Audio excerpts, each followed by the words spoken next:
Back in the early 1800s and late 1900s, freak shows were pretty common all around the world, showcasing incredible performers like Isacc, the living skeleton, and Carrie Akers, the Wart Hog. In reality, these were real people with rare deformities or conditions. But promoters like Ringling Bros and Barnum pushed it a little bit further, turning extreme bodies into spectacle. In this video, we're going to look at the 15 such circus freaks you need to see to believe. So let's begin this countdown with number 15, the man with two faces. Before everything changed, Sam Alexander just wanted to act. He was young, hopeful, and chasing roles when an accident involving gasoline and fire disfigured his lower face.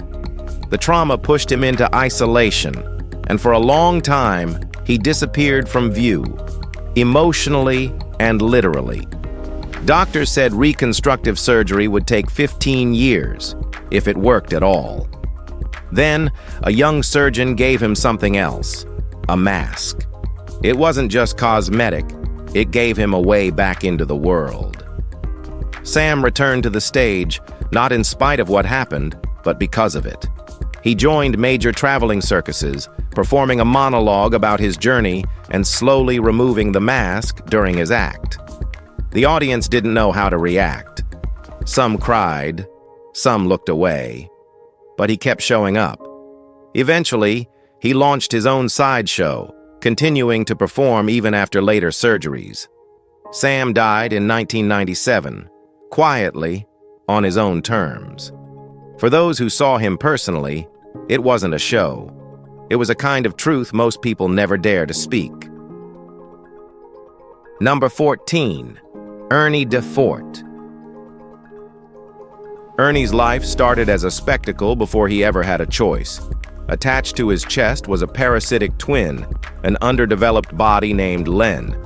Doctors rushed in to examine him, but cruel promoters printed posters calling him Ernie Len, the world's strangest living boy. People didn't see a child, they saw fun. For years, his body wasn't his own. In 1943, surgeons removed Len in a heavily publicized procedure.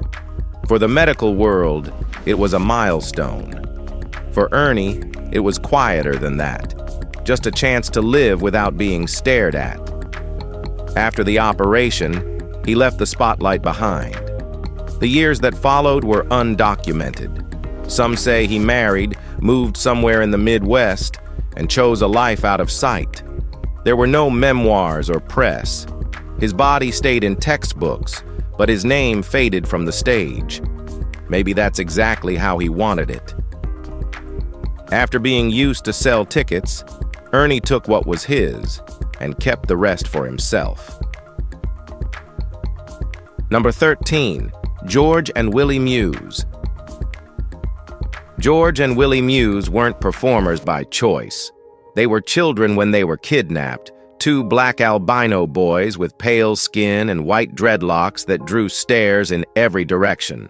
Scouts told them their mother was dead. Then came the costumes, the renaming, the headlines. After all that, they became Echo and Eco, billed as Martians, cannibals, or even alien hybrids, whichever lie sold best that season. For decades, they lived under the control of cruel promoters, traveling with big-name circuses and pulling crowds who came to see something strange. But in 1927, during a tour stop near their hometown, their mother found them. She hadn't given up. She hired a lawyer, fought through the noise, and got them back. After that, they stayed in the business, but this time, they kept the earnings and used their real names. George and Willie retired in 1961 with dignity, money, and control over their lives. They weren't Martians. They weren't mysteries or circus freaks. They were sons who made it home. Number 12, George Williams. They gave George the name Turtle Boy, but it never really fit. He didn't have a shell, and he didn't move slowly. He just moved differently. His limbs curved inward, and walking was difficult. but there was a kind of quiet rhythm to how he carried himself. On stage, he played harmonica and flute, mixing soft music with light banter. People clapped. But when the lights dimmed, applause didn't buy much. He was a black performer working in 19th century America, and that meant survival came with conditions. George stayed on the road for years, traveling between dime museums, county fairs, and small-town shows. He performed regularly at Huber's 14th Street Museum and managed to stay booked longer than most. In 1920, he filed a lawsuit after tripping on a broken sidewalk, one of the only recorded times he ever asked for something back. His name slipped out of the papers not long after, but for those who listened, his music never really stopped. Number 11. Fakir Muzaffar. Roland Loomis spent his early life doing everything by the book. Then one day, he tore the book up and wrote his own. He became Fakir Muzaffar, a name that reflected his new path, one defined by pain, transformation, and control. He pierced his body, suspended himself from hooks, and explored limits most people never approached. This wasn't for shock. It was a spiritual practice. Fakir studied ancient rituals, particularly those involving body modification and endurance, and treated them with respect. His work wasn't an imitation. It was a personal devotion. In the 1970s, his public performances blurred the line between art and ritual. Audiences didn't always understand, but they felt something. Fakir called it body play, but for him, it meant pushing past fear and into something deeper. He never demanded followers, but inspired many. Tattoo artists, piercers, spiritual seekers, they all traced something back to him. Fakir's body was his canvas, his teacher, his map. And in the end, he didn't just explore pain, he owned it. Number 10, Julia Pastrana. She was unlike anyone the Victorian world had ever seen. She was born with a condition that caused thick hair to cover her body and face, along with pronounced facial features that gave her a striking, almost animal-like appearance. Promoters called her the bearded lady and the ugliest woman in the world. But Julia wasn't a sideshow creation.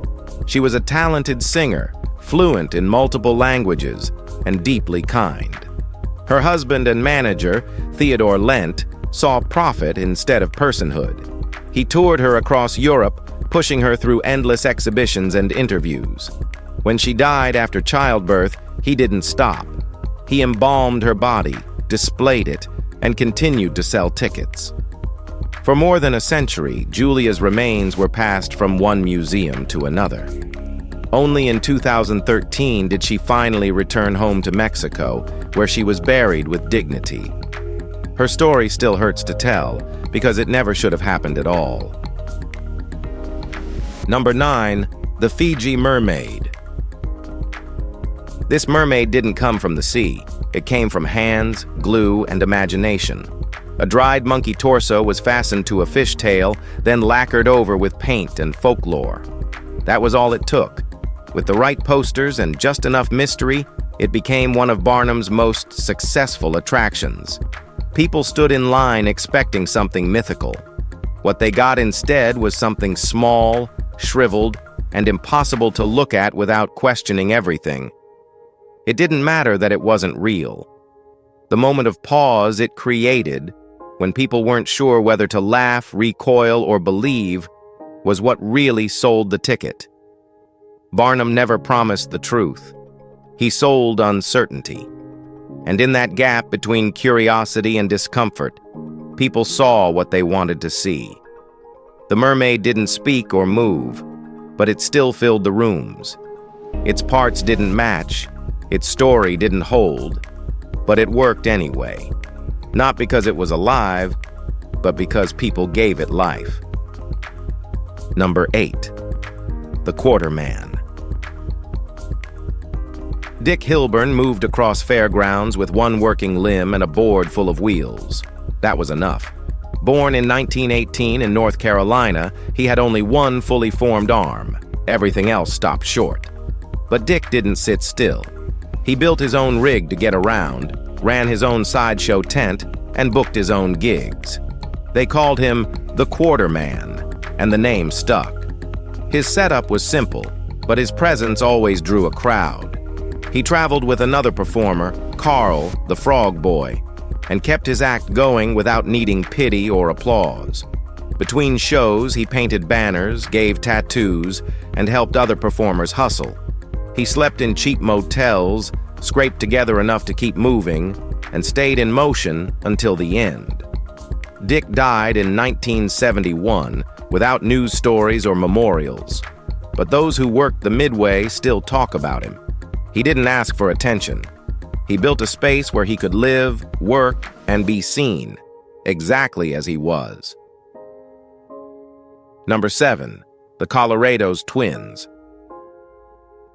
Lazarus and Joannes were among the earliest known conjoined twins, arriving in Italy sometime in the 1600s, centuries before sideshows had a name. Lazarus led the way in every sense. He walked, spoke, and even fathered children. His twin, Joannes, was attached to his chest, small, silent, and unable to move. When they weren't performing, Lazarus covered him beneath a cloak, shielding what the world couldn't understand. Together, they toured across Europe, drawing curious crowds and royal audiences, even appearing before King Charles I. Their fame carried a strange weight, part fascination, part fear. One day, after enduring ridicule, Lazarus struck and killed a man. He was arrested, tried, and nearly sentenced to death. But the court hesitated. Executing Lazarus would also kill Joannes, who'd done nothing wrong. They released him, unable to punish one without destroying the other. For centuries, the brothers have stood as both marvel and paradox, a reminder of how deeply the body can defy the law itself. Number 6, Commodore Nutt. George Washington Morrison. Nutt was a showman before he ever had a stage. Discovered by Barnum in the 1860s, he was taken under contract with a promise of fair pay and education. The circus world renamed him Commodore Nutt, and his charm did the rest. He was witty, polite, and quick to make a crowd laugh. But fame came with rivalry. His biggest competitor was General Tom Thumb, another dwarf performer, and tension grew when both men fell for the same woman, Lavinia Warren. Her marriage to Tom hit Nutt harder than any review ever could. Still, he stayed on tour, working across Europe and America, earning a reputation for professionalism and humor. Off stage, he avoided the spotlight that once defined him. People remembered his temper, his jokes, and his pride. Long after his career ended, his name still carried weight. Nutt wasn't just an act. He was proof that small stature never limited stature of spirit. Number 5, Bear Man. No one ever got a name for the Bear Man. Just a photo from 1938, taken at the Greenbrier Valley Fair, grainy, black and white, and unforgettable. It shows a small man with a full beard, walking on all fours across a dirt lot, stones or maybe weights clenched in each hand. His arms were powerful. His posture didn't match anything familiar. Some thought he was performing. Others thought he simply moved that way because he had to. He didn't speak to the crowd, didn't offer a show, didn't play into the circus slogans of the time.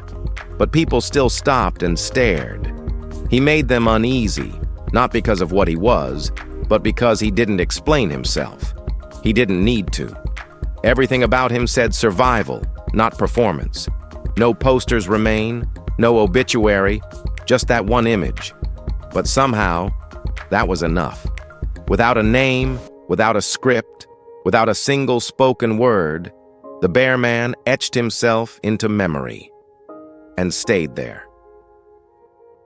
Number 4, Igorot Village. Coney Island once promised excitement. In 1905, it delivered something darker. The Igorot village was marketed as a window into tribal life, but what it really offered was humiliation. 50 men and women from the Igorot tribe of the Philippines were shipped overseas and placed behind fences for entertainment. Visitors called them savages and paid to watch them cook, dance, and fight on command. The worst part was the staged dog feasts. Dogs were taken from local pounds, slaughtered, and served daily, not as cultural truth, but as theater for white audiences. The Igorot performers had no choice but to play along. Promoters called it education. It was cruelty dressed as anthropology. As time passed, these human zoos began to sicken even the public that once adored them. By mid-century, the act disappeared from fairs entirely. The smiles in the old photographs hide something that history simply can't forget. Number 3, the Frog Boy. Carl Norwood didn't grow up expecting pity, and he didn't tolerate it on the road either. His body was twisted from birth, his limbs shortened, his spine shaped by a form of dwarfism that limited movement, but never slowed him down. They called him the Frog Boy in the carnival circuits, and he performed without complaint. But Carl wasn't there to shock anyone. He was there to work. After his friend Dick Hilburn passed away, Carl kept moving, joining Wart Hog's traveling show and making the rounds through southern states. He never played up his condition. His act was simple, consistent, and real. He once said, "I never asked for applause, just a fair wage." When he died in Atlanta at 37, there were no headlines, but there was respect. The people who worked beside him remembered a man who showed up, handled his business, and kept going. Carl didn't ask to be seen. He just made it impossible to ignore his effort. Number 2, the Sacred Family of Burma. The Sacred Family of Burma began as a rumor and ended as a legend. In the 1820s, British explorer John Crawford wrote of a boy named Shwe Maung, whose body was covered in thick hair. The king of Ava treated him like a prized jester and even arranged for him to marry. His children inherited the same rare condition, hypertrichosis, and the family became known throughout Burma as the Sacred Hairy Clan. When colonial powers invaded and the royal palace fell in 1885, an Italian officer brought the surviving relatives to Europe. There, they were placed under bright lights, displayed in museums, and eventually promoted by P.T. Barnum as the Sacred Hairy Family of Burma. To the curious, they were lucky charms. To promoters, they were business. Their faces appeared in postcards and sketches until one day, the paper trails stopped. The family disappeared, leaving behind only fragments of myth.